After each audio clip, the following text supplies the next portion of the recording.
Уважаемые коллеги, здравствуйте. Я Стремаухов Анатолий Анатольевич, врач общей практики. Поговорим о функциональной патологии органов дыхания. Я полагаю, что тема актуальная и достаточно интересная, и не такая простая, как это может показаться на первый взгляд. Мне везло с учителями. Вот Инна Григорьевна Даниляк, которую вы видите сейчас на своих экранах, это мой учитель, замечательный врач, клиницист, диагност, лечебник. К сожалению, не стало уже довольно давно, но она оставила после себя нас, учеников, и оставила после себя очень такое хорошее наследие клинической практики, которую она описала в том числе и в своих книгах. Вот эта книга «Трудный диагноз болезни органов дыхания», ее последняя книга перед уходом. И, собственно, в ней сконцентрированы очень интересные вопросы, актуальные вопросы клинической медицины в области болезни органов дыхания, пульмонологии, терапии как таковой. В том числе и функциональная патология органов дыхания, о которой мы сегодня поговорим. Поэтому то, что я рассказываю, это все основано на ее, Инны Григорьевны, знаниях, видении, опыте, которым она делилась с нами, а я поделюсь с вами. Ну, естественно, со своими комментариями, потому что жизнь не стоит на месте, все развивается, в том числе и взгляды на функциональную патологию органов дыхания. Функциональная патология. Что такое? Ну, мы понимаем, что функциональная патология – это нарушение состояния какого-либо органа и системы, не сопровождающиеся диагностически значимыми морфологическими изменениями. Морфологические изменения есть всегда. Не все из них значимы, диагностически значимы. Так вот, функциональная патология не сопровождается диагностически значимыми изменениями. И диагноз функциональное заболевание – это диагноз исключения, который возможен только после всестороннего обследования пациента. Всестороннее обследование пациента. И говоря о функциональной патологии органов дыхания, мы рассмотрим психогенную одышку и психогенный, он же привычный кашель, поговорим о гипервентиляционном синдроме, дисфункции голосовых связок и кашлево-обручном синдроме, который есть, но о котором иногда забывают. И начнем мы с психогенной одышки и кашля. Одышка. Но мы привыкли, что одышка – это объективное состояние, но объективизируется с чем? Нарушениями ритма, нарушениями частоты и глубины дыхания. Это то, что мы можем посчитать, измерить, увидеть. Это объективные изменения. Но есть субъективные ощущения самого пациента, ощущение затрудненности дыхания и недостатка воздуха. С этим, собственно, они к нам и приходят. Ощущение затрудненности дыхания, недостатка воздуха.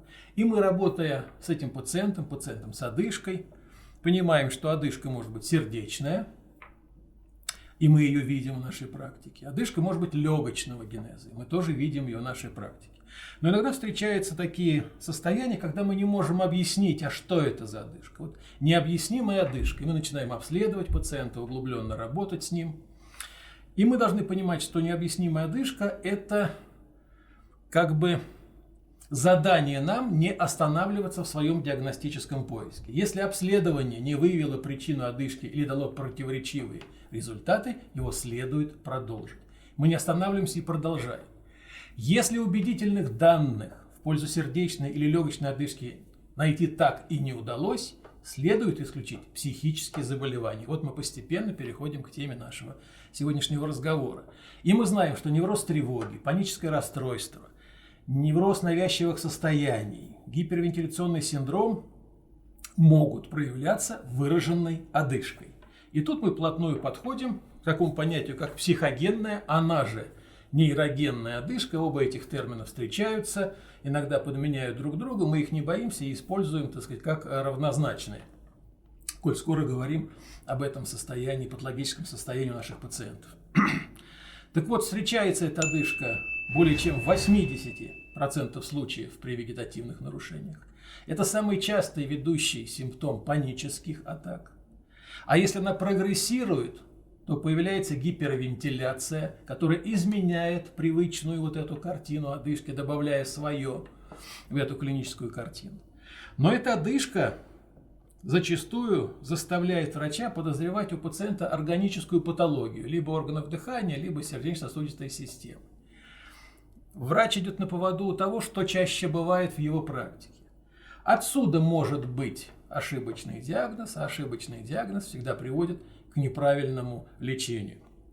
И характеризуя психогенную одышку, мы понимаем, что основным феноменом этой одышки является ощущение у пациента нехватки воздуха. Вот эти пациенты жалуются на невозможность свободно дышать. Им кажется, что воздух не поступает глубоко в дыхательные пути, а дыхательные движения неэффективны, и вдох не дает нужного пациенту количества воздуха.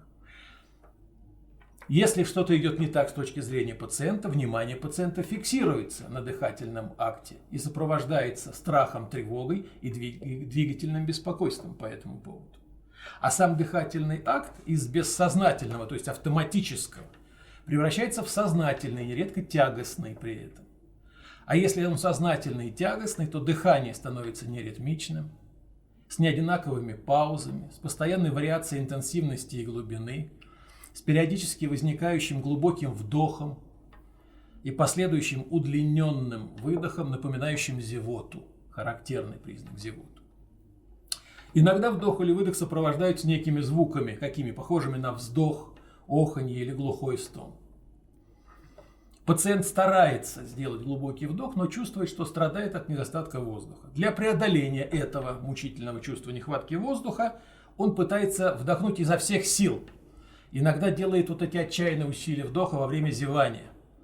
И временами пациенту удается этот вдох произвести, и это приносит чувство удовлетворения. На некоторое время пациент успокаивается, но вскоре снова ощущает нехватку воздуха, и все возобновляется. Такой повтор клинической симптоматики. Что характерно? Этот вид одышки, как правило, возникает в состоянии покоя. Обычно, если пациент ничем не занят. То есть покой и внимание, так сказать, да, ни на что не отвлечено. Если же внимание пациента чем-либо отвлечено книгой, разговором, движением, работой, то жалобы исчезают. А вот эти дыхательные ощущения уменьшаются. Если пациент вновь сосредотачивается на этих ощущениях, то они увеличиваются. Во сне все это проходит, а при волнении или при влечении внимания к этим ощущениям возрастают. Но, несмотря на субъективные ощущения тяжести дыхательных расстройств, пациенты переносят их хорошо. И пациенты достаточно подвижны при этом. Более того, при движении одышка не только не усиливается, но даже часто уменьшается или исчезает, что характерно для этого вида одышки. Эта одышка может быть в виде приступов или наблюдаться постоянно, но никогда не приводит к цианозу, что тоже характерно для этого вида одышки. При обследовании каких-либо нарушений дыхательного аппарата или циркуляторного аппарата не выявляется. Пациент этот не принимает вынужденное положение и не подключает вспомогательные дыхательные мышцы, как, например, при бронхиальной астме. Вот на картинке пациентка с бронхиальной астмой, которая приняла вынужденное положение, так как у нее приступ одышки, удушья.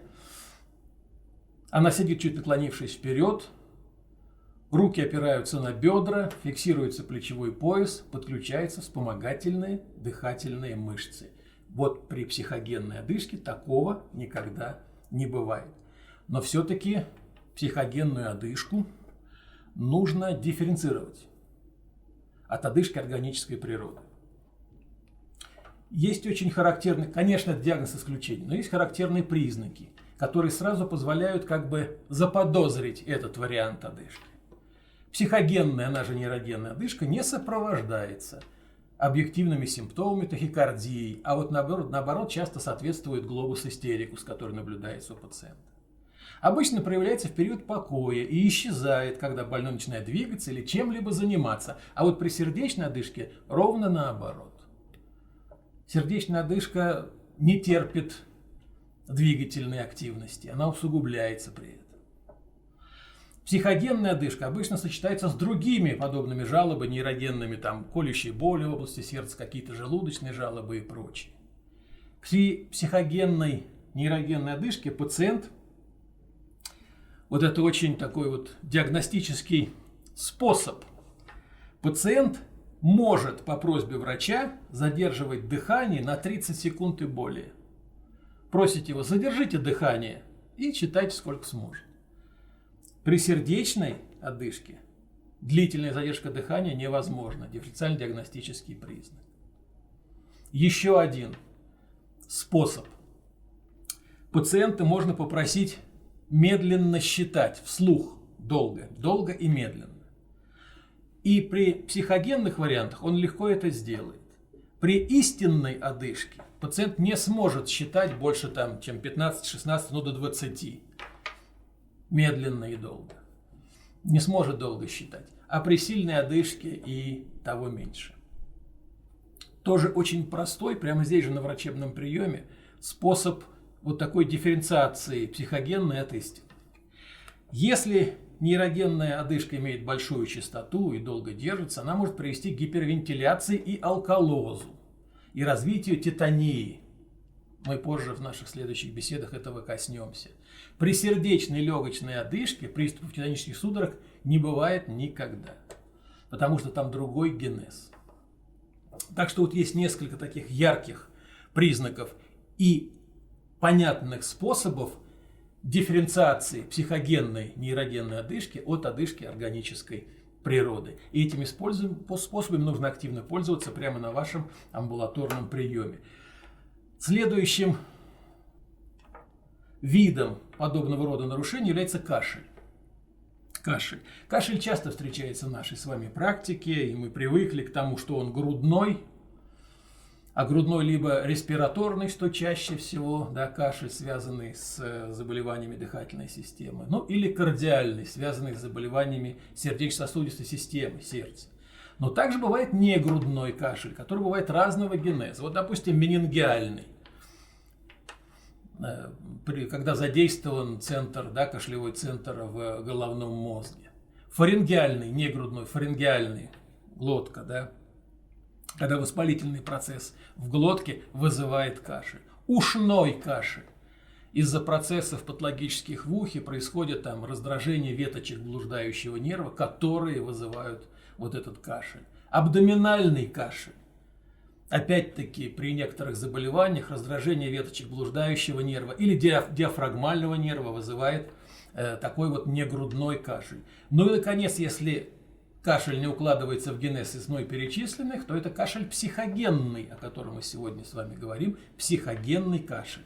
Так вот, психогенный нейрогенный кашель, он, как правило, сухой, он, как правило, громкий, напоминающий крик диких гусей. Вот так его сравнивают, такое кряканье, знаете. Еще сравнивают с автомобильной сиреной. Вы знаете, вот большие начальники ездят на специальных автомобилях, у них вот такая сирена, такая крякающая, напоминающая крик диких гусей. Так вот, так характеризуется вот этот психогенный нейрогенный кашель.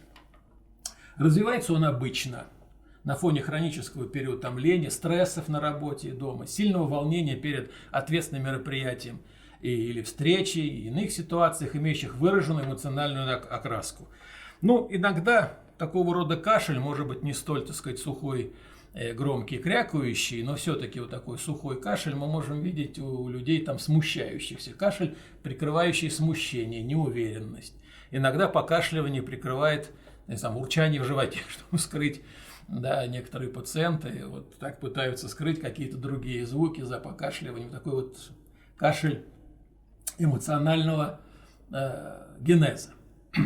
Так вот, чрезмерная активность нервной системы, выброса адреналина в кровь приводит организм в состояние возбуждения, естественно. При этом активируется кашлевой центр в продолговатом мозге и провоцируется кашель. Кроме того, кашель может быть следствием, и это очень часто бывает и недооценивается, следствием бессознательного автоматического действия, возникает в результате психических расстройств, в которых сам пациент не отдает себе отчета. Вот возникновение такого психогенного кашля, в частности, объясняется механизмами конверсии, так как кашлевой феномен может входить в репертуар выразительных средств диссоциативных расстройств. Об этом поговорим. Ну, сон у пациентов с психогенным кашлем не нарушается. Эти пациенты наблюдаются терапевтами или пульмонологами, в основном с диагнозом хронический бронхит или психогенная астма. И к проводимой терапии этих заболеваний кашель резистентен. Так вот, диссоциативные конверсионные расстройства, при которых это возникает, это состояние, характеризующееся непроизвольным уходом от реальности, которое выражается в частичной или полной потере сознательного контроля над чем? Над памятью, самосознанием, ощущениями, функциями. И одним из этих проявлений является как раз вот этот психогенный кашель. Чаще всего развивается в результате реакции на травмирующие события, которые произошли либо в детстве, либо уже во взрослом возрасте. Но вот это вот один из частых вариантов, частой причины развития психогенного кашля.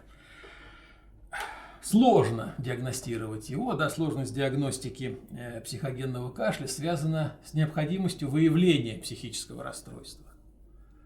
С необходимостью выявления психического расстройства, а это часто вызывает затруднения. Ну, из-за отсутствия у пациента каких-либо заметных его проявлений, но при этом и сами пациенты, и врачи настроены на соматическую природу кашля. Даже если вы что-то подозреваете у пациента, ну вы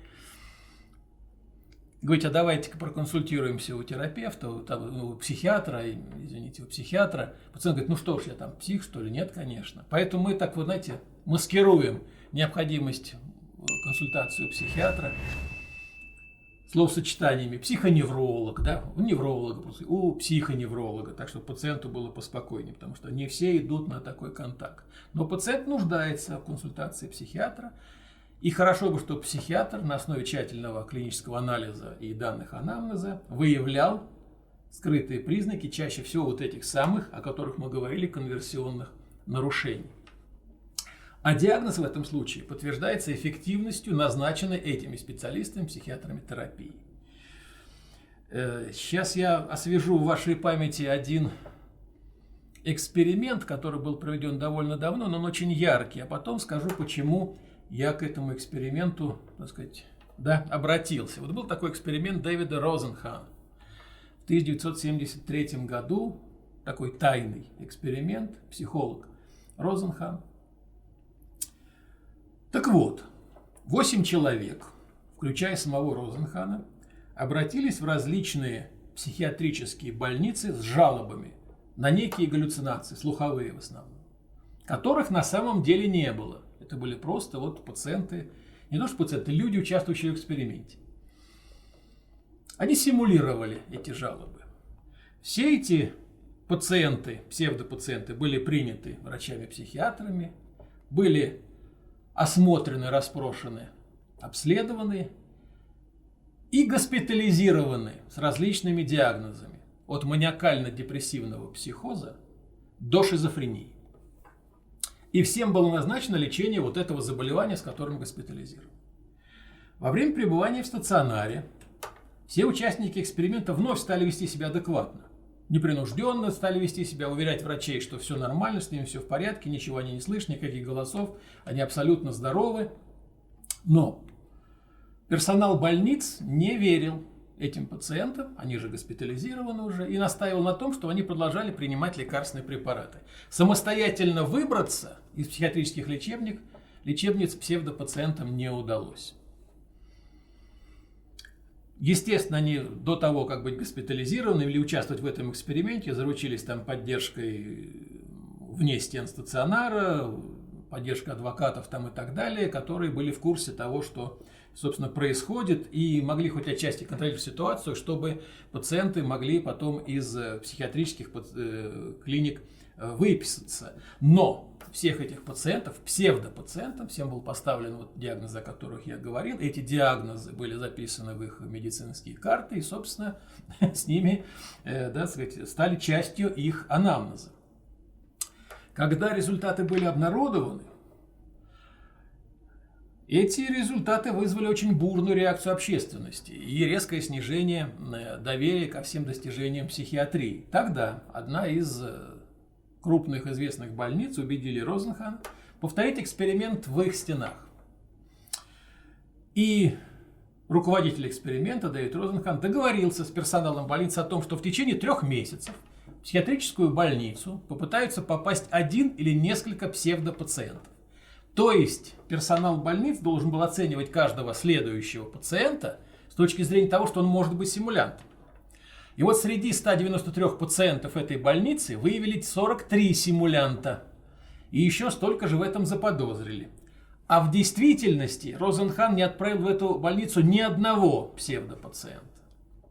И все, кто были заподозрены больничным персоналом в симуляции, на самом деле были пациентами обыкновенными, да, больными людьми с психическими заболеваниями. Вот этот эксперимент стал большим ударом для всей психиатрии, а профессионализм врачей и психиатров был поставлен под сомнение. И вот Розенхан писал, вот Дэвид Розенхан: своим друзьям и семье я сказал, я выберусь, когда смогу, вот и все. Я пробуду там пару дней и выберусь. Никто не знал, что я проведу там 2 месяца. Единственным способом выбраться из больницы было признать, что психиатры правы. Они убеждали меня, что я сумасшедший. Я сумасшедший, но мне нужно лучше. Только это утверждение помогло мне выбраться. И свои ощущения и наблюдения он записывает. Врачи не тратят время на разговоры с пациентом. Не тратят. Вот о чем я каждый раз говорю во многих своих, так сказать, лекциях, беседах, вебинарах. Врачи не тратят время на разговоры с пациентом. В среднем пациент общается с персоналом 5-7 минут. Каждое действие пациента персонал трактует как проявление болезни. Один санитар заметил, что я веду записи, после чего врач зафиксировал это в моей карте как тягу к графомании, которой характеризуются некоторые формы шизофрении. Плохое настроение, угнетенное состояние духа трактуется как негативная симптоматика, писал Розенхан. К чему я все это, дорогие коллеги, говорю? Не к тому, чтобы поколебать уверенность в достижениях современной психиатрии. Боже упаси, нет, конечно. А к тому, что психиатрия, консультация у психиатра – это очень тонкая материя. И наших пациентов нужно направлять на эту консультацию, подтверждающую ваши предположения о психогенной роли там одышки, кашля, гипервентиляции и так далее, что вы подразумеваете, только после того, как вы очень честно, добросовестно отвергли все причины органического происхождения этой патологии, этого проявления болезни. Легочные, сердечные, там иные. Потому что для пациента это не безразлично. И могут быть иногда предвзятые мнения по отношению к тем или иным проявлениям заболевания с точки зрения той же самой психиатрии. Поэтому очень взвешенно и аккуратно отправляется пациент на консультацию к психиатру. Но она необходима для подтверждения наличия психогенной, да, для выявления психогенной роли вот этого, то есть психогенного заболевания в генезе расстройства, либо одышки психогенной, она же нейрогенная, либо вот этого психогенного привычного кашля. Но эта ситуация очень часто встречается в нашей с вами клинической практике. Мы просто не очень часто приглядываемся к этому, да, к окружающим и так далее. Но это бывает. Ошибки наши, если мы не учли, что это, допустим, одышка, кашель, может быть, психогенной природы, заключается в лечении несуществующего заболевания. Мы начинаем искать соматическую патологию, как-то находим ее и начинаем лечить. Ну что ж, мы назначили, вот давайте продолжайте. Не помогает, меняем терапию. Нет, нужно учитывать все состояния. Вот Инна Григорьевна Даниляк, с которой я начал сегодняшнюю нашу беседу, очень много времени уделяла именно вот грамотной, вдумчивой, не 5-7-минутной работе с пациентом, особенно когда генез его одышки, непонятная одышка, или генез его кашля, не грудной кашель, вызывает какие-то, да, сомнения у лечащего врача. Поэтому задаемся вопросом, а чей же все-таки это пациент? Пациент с психогенной одышкой, пациент с таким вот привычным, да, психогенным, он же нейрогенным кашлем. Чей пациент? Пациент терапевта, к которому он приходит? Да, это пациент терапевта. Терапевт, видя дыхательные нарушения, отправляет к пульмонологу? Да, и это пациент пульмонолога. Если легочный генез, респираторный генез этих расстройств не подтверждается, начинаются поиски других причин. Пациент попадает к кардиологу, это пациент кардиолога, да. Это пациент врача общей практики, который имеет право и обязан заниматься всеми этими формами патологии. Да, безусловно, это пациент врача общей практики, тем более сейчас тенденция к переходу на общеврачебную практику как таковая имеется. И, наконец, когда становится ясным, что органической природы нет или она маловероятна, это пациент психиатра или невролога, да.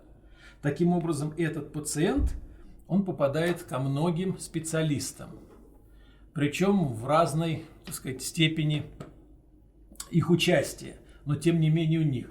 И очень нужно хорошие согласованные действия, чтобы этот пациент, знаете, как вот у семенянек дитя без глазу, да, чтобы этот пациент не потерялся со своими проблемами. Я часто очень видел пациентов с проблемами такого психогенного происхождения, которые просто месяцами ходили по поликлиникам, пытаясь выяснить, что же все-таки с ними происходит, а их вот так вот очень спокойно перенаправляли от одного специалиста к другому, каждый исключал что-то свое, резюмирующей какой-то вот такой картины не видел никто. И особенно это важно, вот это вот полное видение пациента при наличии неорганических, а функциональных расстройств. Функциональные расстройства нужно очень хорошо подтверждать, очень хорошо подтверждать. И вернемся, то есть не вернемся, обратимся к словам Сидни Шелдона, который говорит, что нормальная психика – это просто способность мозга приспосабливаться к окружающей действительности. Ну, не поспоришь. Если мы приспособлены к окружающей действительности, наша психика не страдает. Но любой срыв вот этого приспособления, срыв вот этой адаптации отражается на нашем психическом состоянии. В том числе может привести к многочисленным расстройствам, в том числе и к одышке, в том числе и к кашлю, психогенной, в скобочках, нейрогенной природы, о которых мы с вами сегодня поговорили. Надеюсь, дорогие коллеги, вам было интересно. Спасибо за внимание. До новых встреч.